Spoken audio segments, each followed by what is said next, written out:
Hello everybody, it's Ellie and today we're gonna record our fourth episode of Behind the Dancer and we have our beautiful guest, Cassandra. Hello. Cassie, what is something positive that happened to you today? Something positive that happened to me today. I like that question. I would say, so I had my culmination with the students I teach in 6th grade. And I would say the positive thing is some of the students that didn't participate in the class, they showed up for the performance. And they even at the end, they were like, can we take a group photo? And I was like, yes, you actually enjoyed the experience. So I think for me, I was like, that was really positive to know that my teaching is going somewhere. So Nice. yeah. So our video wasn't a positive thing today? Part 2. So, Cassie, what is positive that happened to you today? I love that question. Another positive thing that I'd say what happened to me today is I hosted in my Echo program and I really wanted to make a video in this location that we're at. And Ellie, not only, so I'm a special guest, but she was a special guest for my program. We not only choreographed a video and did some freestyle, but we also made the outfits that we were wearing in the video. So that was a very special and sacred experience. Positive, impactful experience as well. Yeah, that was also my positive experience today, definitely. Okay, before we step in, because you already mentioned Echo, and I want to talk more about that later, but do you want to introduce yourself a little bit so people who don't know you get to know you a little bit more? Yes, my name is Cassie, aka Harmony, and I grew up in the Bay Area, San Jose, and I traveled a lot in Northern California. I went to school at Sonoma State, and then I worked in the nonprofit world in Santa Rosa Junior College, and then I decided to pursue dance in my late 20s to see if it would take me somewhere, and that's how I ended up in LA. And I have a Greek and Portuguese family, so I grew up with all the pastries, the dances, and still learning the language though, so that's the continued learning, but it's a little bit about me. Nice. And what is your journey dance-wise? So I would say it started with my yaya and I used to live with my dad and my mom on and off, and my yaya would teach me some of the traditional dances in her bedroom or in her living room.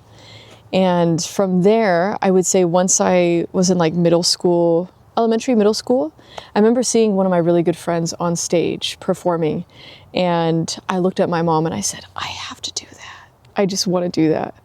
And so I was in the studio probably for a few years, and then I continued in high school just a little bit. And then it wasn't until technically college that I started pursuing more street styles. And then actually when I came to LA, which is about 7-8 years ago, is when I really dove into learning crump, and then just more street styles as well as freestyle. So yeah, it kind of had patches. And to be honest, I think I stopped because one, it was self-doubt. And two, I was like, can I really make something out of this? When you were here in LA? It was before.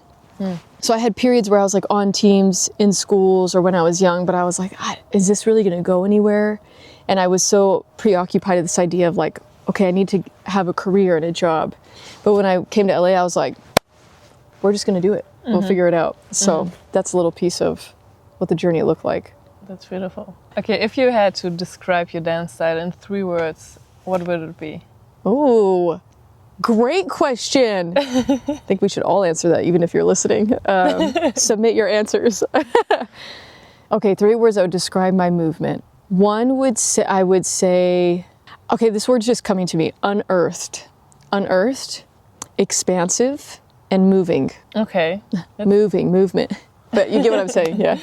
And what are 3 words that other people would put on your dance? Ooh, explosive, passionate, maybe unapologetic.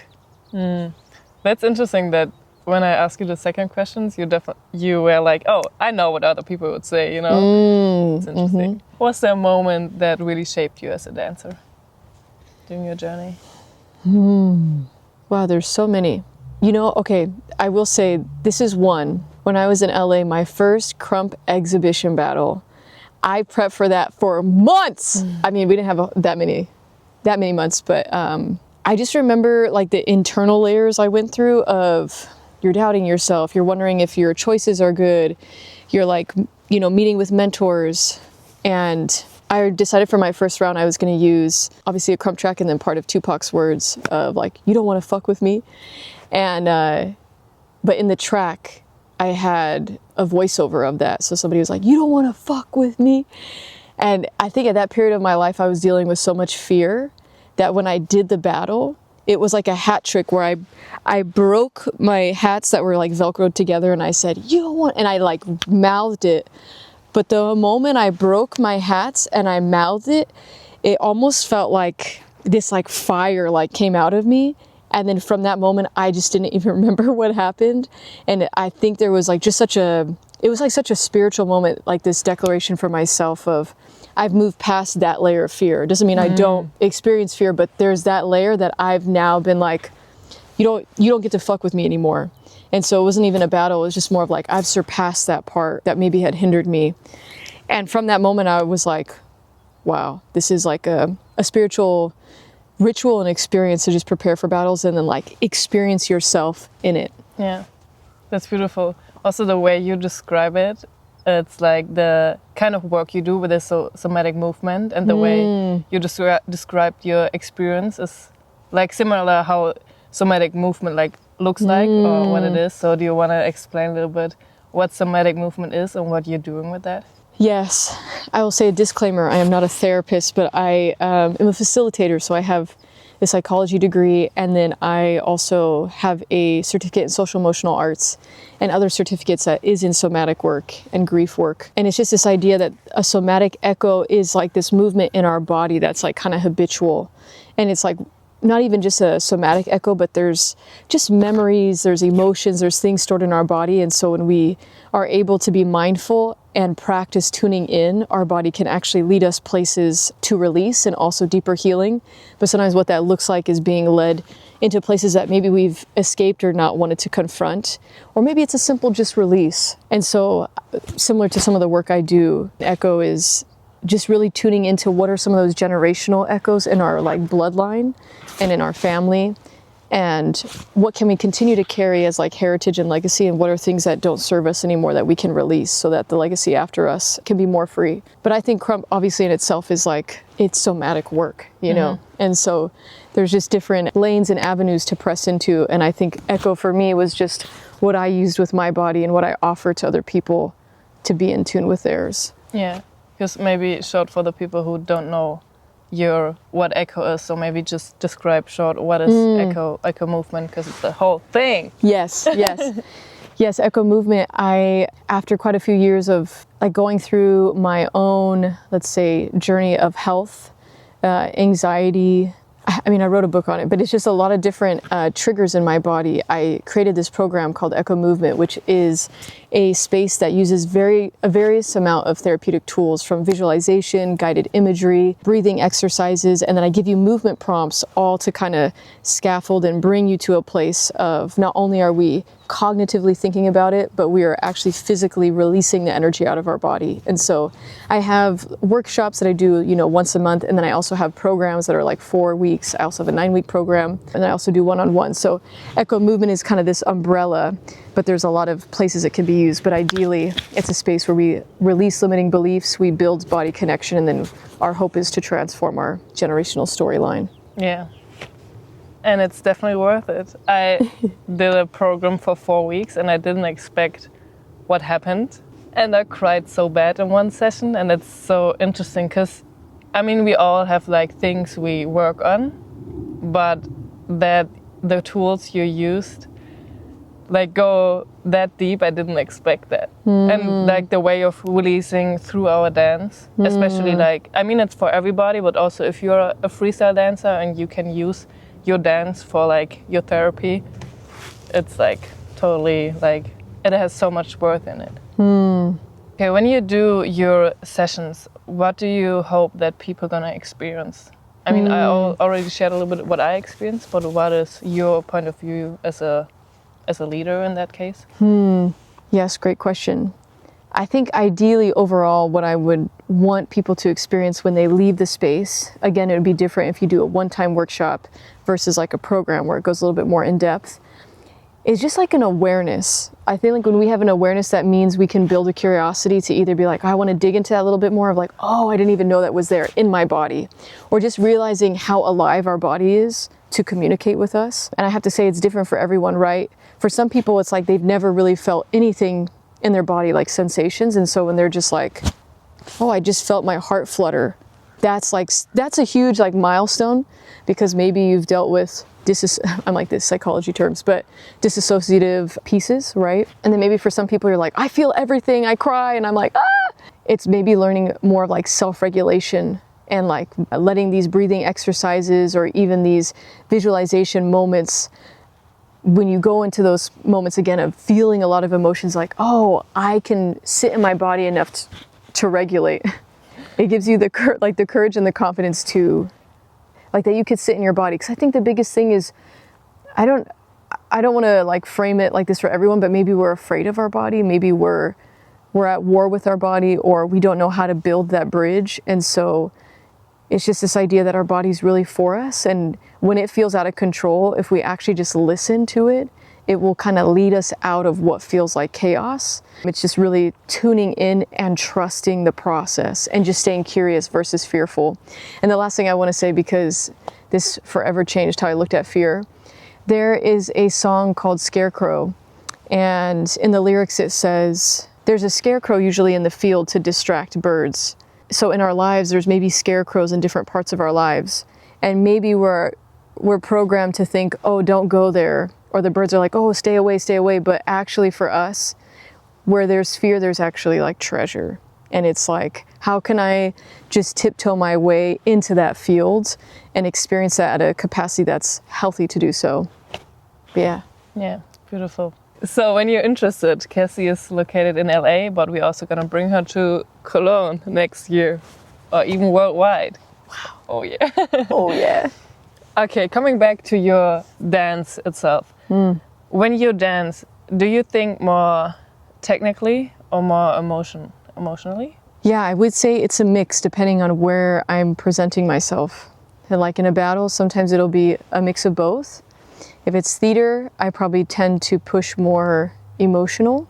Yeah, so I would say it's a balance. I would say personally, I like to lead from emotional, because then it gives, I think people can see the meaning, and the technique even looks sharper just because you have an intent in mind. But yeah. Yeah.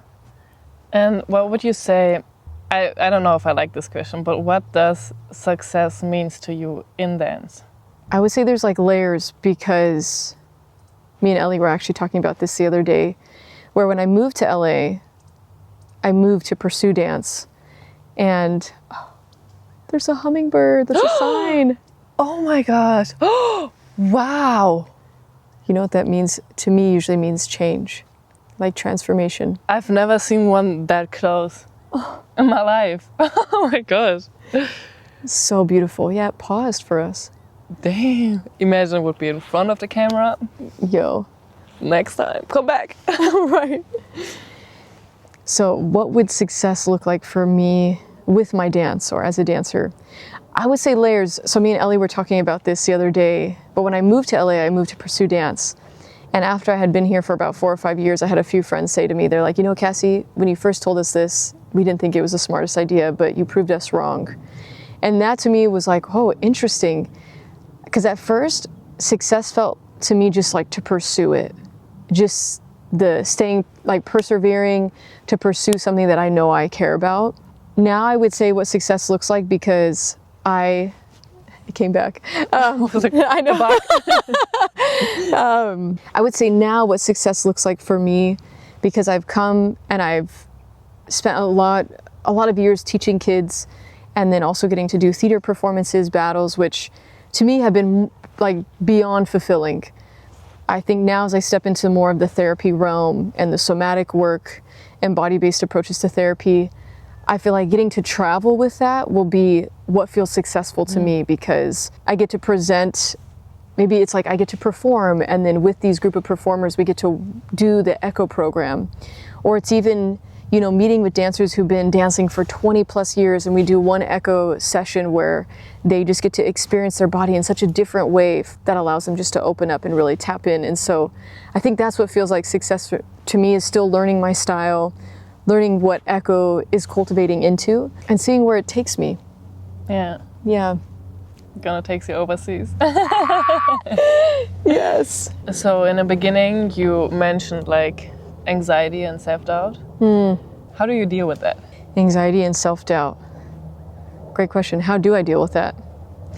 You know, the word that I still think about is just curiosity, of being curious about what you're experiencing in your body and not resisting it.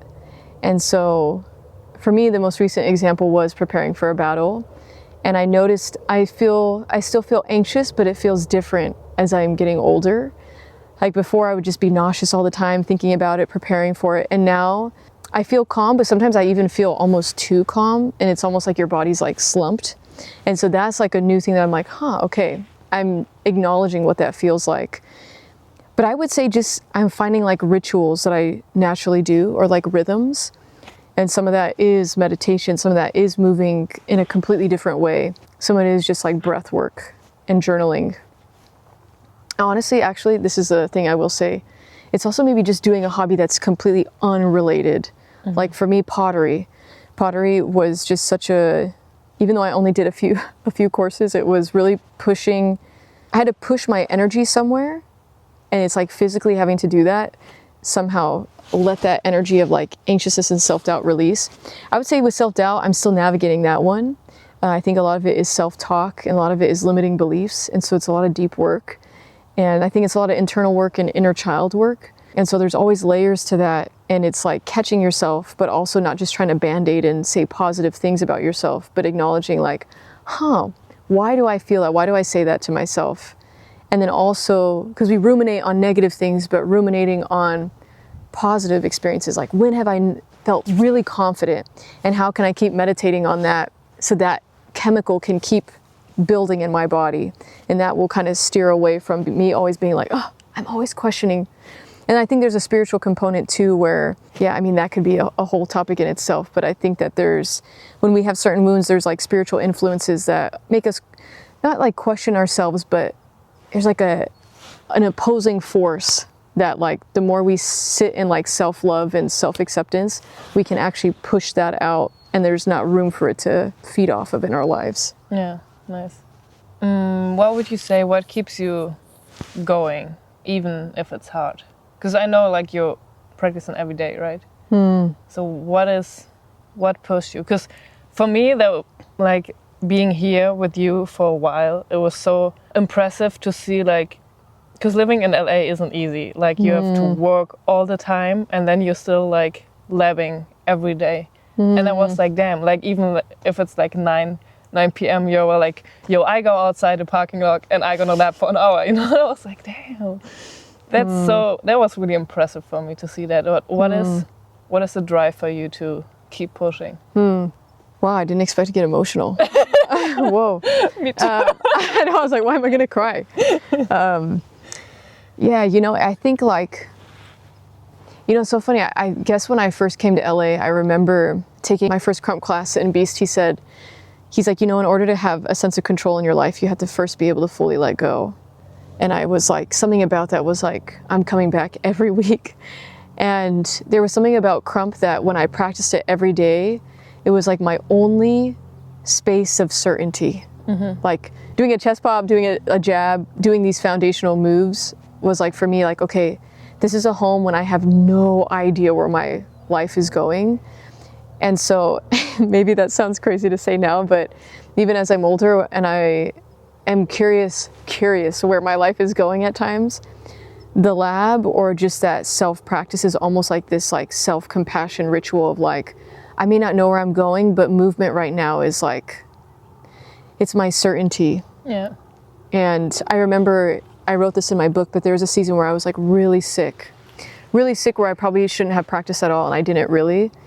But there was a few times I went out to my parking lot, and I still did, because something about just doing that ritual made me feel strong. It made me feel like this is home to me, and this is like coming back to myself. Because ironically, when I look back at my life, when I went through really hard moments before I really pursued dance, I would just turn music and I would just dance to the same song over and over and over.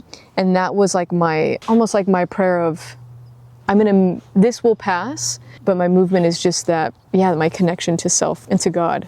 Yeah, I think that's super interesting because it's a different perspective, because you're saying you really do the lab for yourself because it's a ritual and it's for you, instead of saying, okay, I have to practice at least an hour every day to get better, to get wherever I want to go, you know? And I think that kind of like mindset is maybe more healthy, maybe more like free, instead of, because I'm more like, okay, I have to practice because I want to go somewhere. Sometimes I'm like that too, though. I'm not super holy, just so we know. Yeah. Yeah, I mean, it's also because we are at different stages in our dance and in life.